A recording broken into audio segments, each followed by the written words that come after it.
this brief analysis of the chilling episode Nosedive, courtesy of Brainpilot. The society that Lacey lives in is one where a rating system has become what people lead their lives by. If they have a high rating, then they're welcomed by many. However, if people have a low rating, then it prevents you from doing general things like living in certain neighborhoods and being casted away by certain people due to the fact that they don't want to be associated with you. This is something that affects Lacey and is what the main story follows. After Lacey has her downfall and she gives her speech at the wedding for her apparent friend, she then gets taken away and put in her cell. From here on... Now, those ratings have repercussions, of course. For example, when Lacey wants to rent a car, her rating has declined to such a point that it's now too low for her to rent the best cars that are available. Thus, she must accept a subpar beater, which of course breaks down. And she dares not vent about that to the rental company because that will undoubtedly lower her rating even further. As the episode proceeds, a continuing series of unfortunate incidents, most of which are completely beyond Lacey's control, causes her rating to further plummet. By the episode's ending, her rating is so low that she's deemed to be a detriment to polite society and is taken away and incarcerated. She is, in effect, canceled outright. Now, I was thinking of Nosedive during the Thanksgiving Day weekend when news broke about a new PayPal policy that was due to go into effect on November the 3rd. PayPal is an online payment system that allows users to pay for transactions and accept payments when selling items or services. But apparently it also fancies itself to be Big Brother these days as well. You see, PayPal recently decided to update its terms of use. You know, those impossibly long legalese disclaimers that the vast majority of us never read. We simply press accept and carry on with our busy days. But some keen-eyed observer actually did take the time and trouble to go through those seemingly endless terms and conditions. And a good thing too, because starting on November 3rd, PayPal was going to reimagine itself as a free speech gatekeeper. Weird. You see, if any of PayPal's 429 million consumers and merchants expressed, quote, misinformation, end quote, they would be fined a whopping $2,500. US funds, by the way.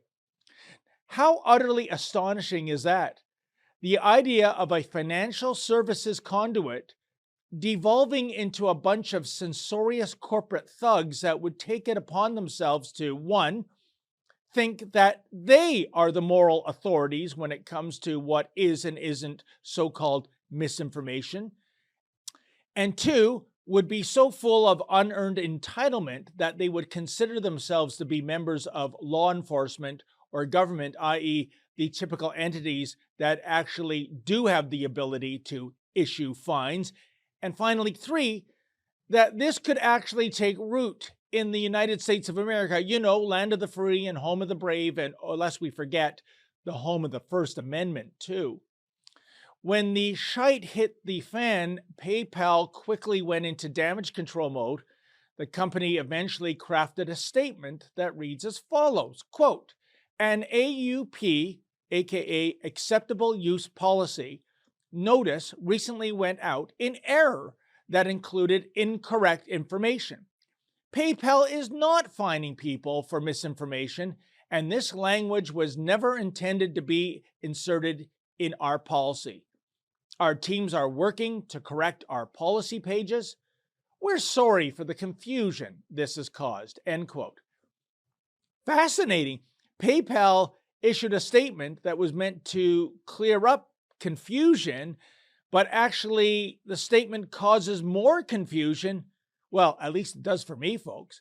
For starters, PayPal states that its so-called acceptable use policy went out in error, and furthermore, that the policy included incorrect information. Does anyone believe that? Because if you do, I have a bridge for sale in a certain New York borough.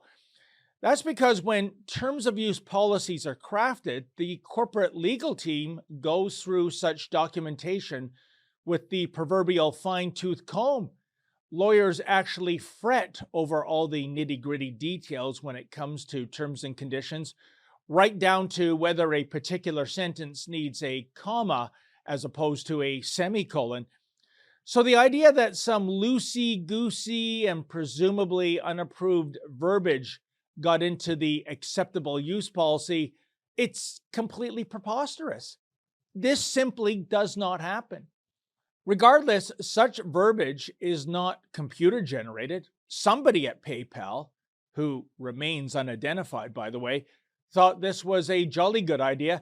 You know, that PayPal would act as a regulator or law enforcement officer, complete with fining powers, to send a financial penalty to those users the company deemed to be guilty of wrongthink.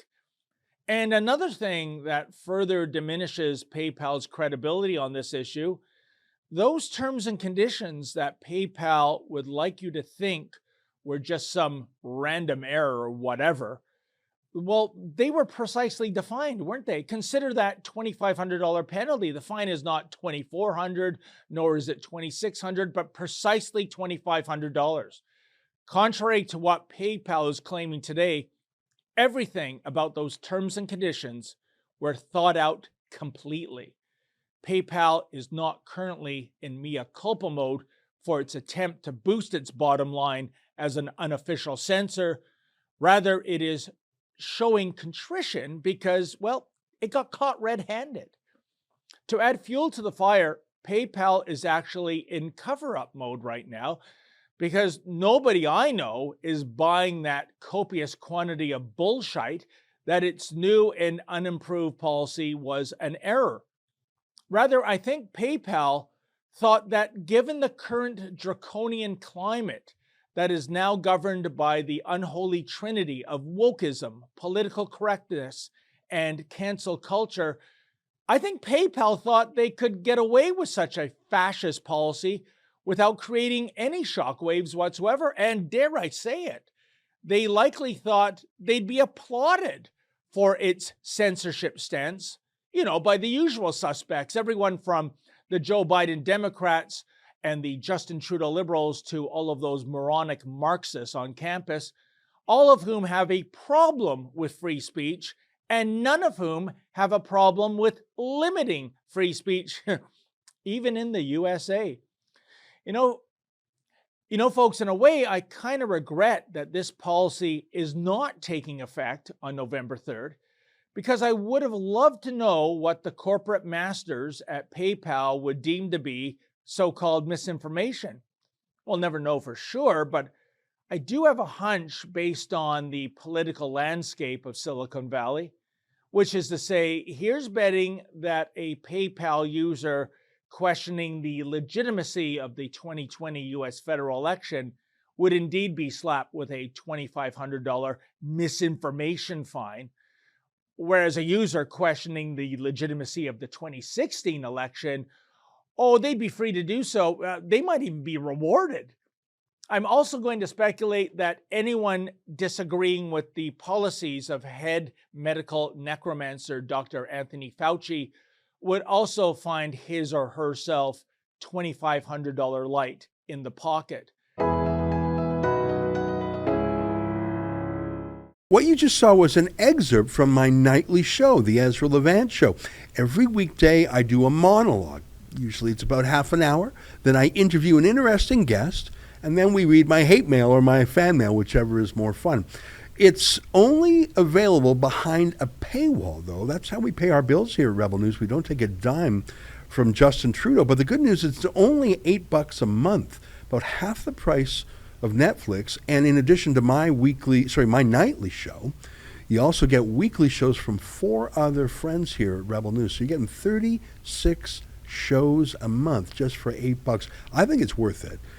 And even if you're not quite sure, do it anyways, because we rely on viewers like you to keep us free and independent. I promise you I'll never take a dime from Trudeau. Just go to rebelnewsplus.com and click subscribe. Thanks.